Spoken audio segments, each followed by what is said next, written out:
right, Bubba, here we go, man. You got your wish. The world is changing very fast. How are you, man? What's up, Big Beat? How are you, brother? What's going on here? I'm good. Look, we had a pretty wild start of the week here with silver pushing all the way to the top here to 118, was it 117, 118 there on the top? What are we talking about? Why is silver pushing like this? Well, I think you're in the big chase right now. This is the FOMO trade, the fear of missing out. I think you saw it in both gold, silver, and even platinum yesterday, where we had these wild, crazy up moves, and there was no stopping it until suddenly, at some point, they stopped and they gave up a big part of their gains. And of course, other than gold, are lower again this morning. And I think that's very typical of a temporary top anyways. I mean, listen, you and I don't predict overall markets, but certainly the trading action suggests that we should see some lower prices here. You and I have talked about it the last couple of times that, listen, you can't really go out and sell it right now. I mean, you can sell in the futures market, but if you go out and try to sell your physical, the spot bid's going to be under spot by 10 or 15 or $20 right now if you want to find a buyer and want to get out, which tells you that we've probably peaked. Yeah, I've heard that quite a bit last few days. Yeah, and you look at it, I heard several people try to call me and say, hey, anybody who wants to buy silver? And I'm like, I really don't. If you do go to the pawn shop in the corner, they'll be like, yeah, we'll give you $80 for it, right? So that's where I think silver's going back to about 85. I know that I saw Citigroup raising their per ounce to 150, but I just don't see that. You got to talk about it right now. President, the White House says they're going to pull out of Minnesota. Bubba, what's going on in Minnesota that they don't like? I mean, I think Minnesota is a disaster area. I think Minnesota is like a third world country, and they don't do anything good in Minnesota as far as I know and as far as I can see. I mean, we go back, to the George Floyd shooting. They didn't do a good job at taking care of the officer that shot him. He should have been disciplined right away. And now you have the stealing from the Samayans, all the money going to Al Shaheed that they've taken from the daycare centers and everywhere else, the tax money. I mean, to me, Minnesota is just a total disaster land. Yeah, and you look at Minnesota in general, and it seems that that the majority of the protesters on both sides aren't even from Minnesota. They're not even dressed properly, right? It's cold up there. And we look at the weather around the country. We saw some serious cold, serious snow around the country, and it's been affecting just what you love, futures, right? Natural gas has been through the roof. Is that going to continue?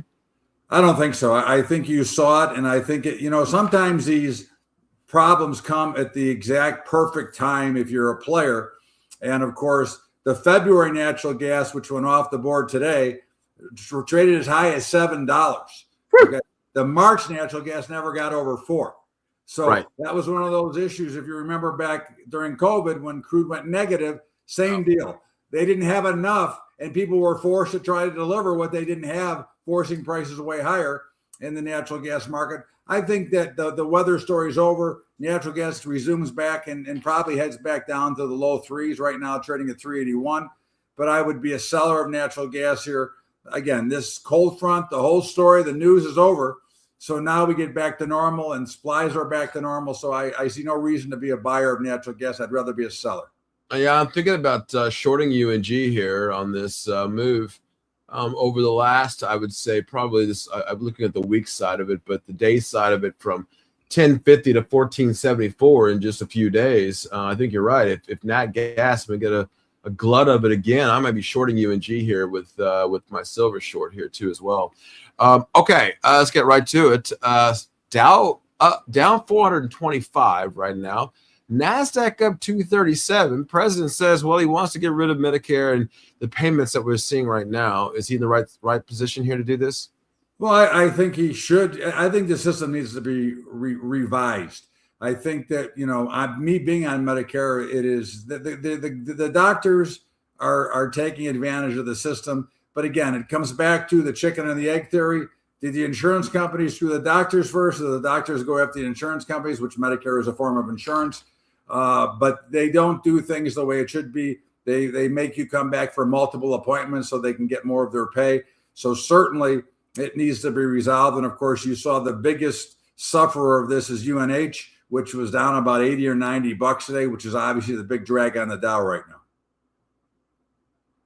You got UNH. You've also got CVS. You got them all. They're all getting smacked right now. And these are American companies, actually, and these aren't like some foreign companies. So I'm liking that, and I'm going to do it right while we're talking here on with you and me. I'm actually going to short about 10,000 shares here of UNG while we talk about it right now. I kind of like this. I don't blame you. I'm going to sell the futures right now. How's that?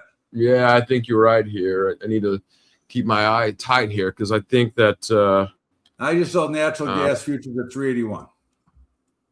Yeah, and I don't really know which. I might even go through just all of them right now. But man, this is, to me, I think you're right. I think, gosh, almighty, I think, and I might actually go with KOLD as well. That's the Bloomberg version as well.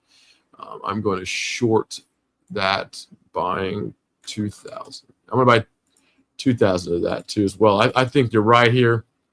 Here we are live on the air talking about different futures contracts by not playing the futures. I like that too as well for those out there that don't just play futures as well. All right, let's get to it. President's going to have a 4 o'clock press conference about the economy. The economy to me doesn't feel so comfortable. Consumer confidence numbers came out this morning, probably the worst since I think now 16 years.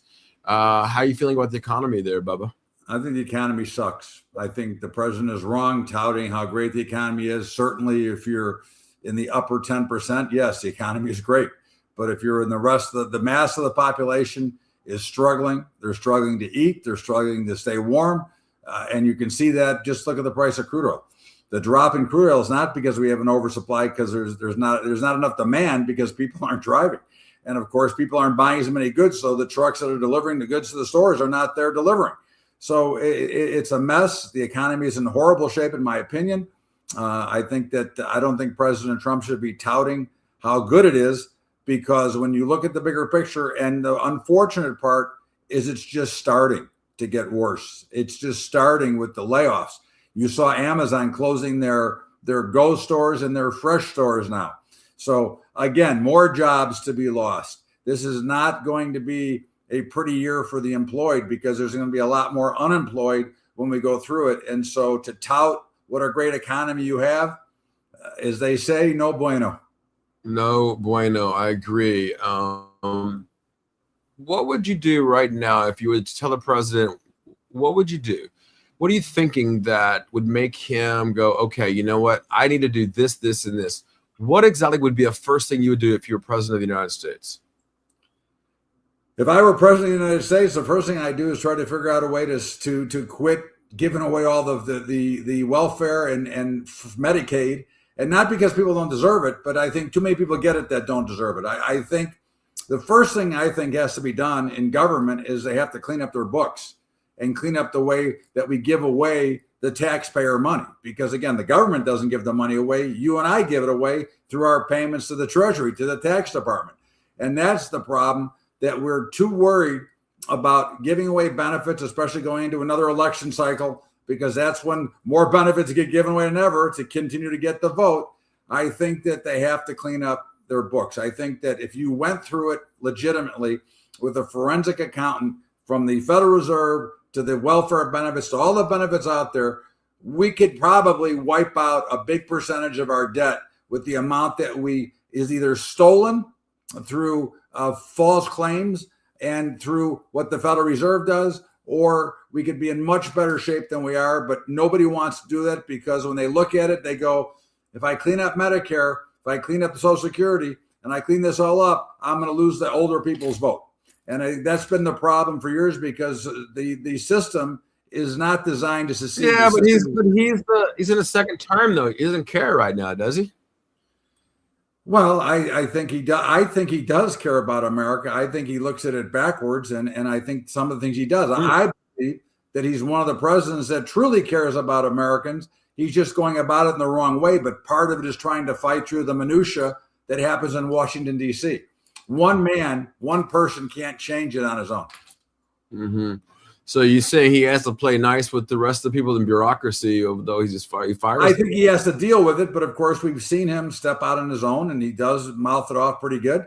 And listen, he got exactly what he wanted so far out of Greenland, and with all that stuff we talked about last week, look at how it kind of resolved itself. So the art of the deal, and he's a pretty good deal maker. Like him or not, I happen to like him, but like him or not, he's a pretty good deal maker, and he does a lot of things that a lot of people don't agree with. But at the end of the day, he kind of gets what he wants as well. All right, I'm going to give you a chance here next month, end of February. But I'm going to end the month now. End of February, market up or down from here? I think lower, but I think it's a tenuous prediction, because if we keep with this very light volume, which we continue to see on a day-to-day basis, it's going to be hard to see some selling. But when you just mentioned about Citigroup talking about silver going to 150. When they start making those kinds of announcements, they're telling you they're getting short. They're not buying here. They're just getting short. And I think if we start to see some more bolstering of the economy and things, how good they are, I think that's trying to help these big firms, these big banks get out of positions so that the markets can go down without hurting them. Yeah, I agree. All right, those you don't know how, get a hold of Bubba right now. It's Bubba Trades. You have his link right now. Click on the button. Give him a follow. Go see him. And we'll see you right back here on Thursday, Bubba. Thank you, Big Beat. Have a great day, brother. Appreciate you, man.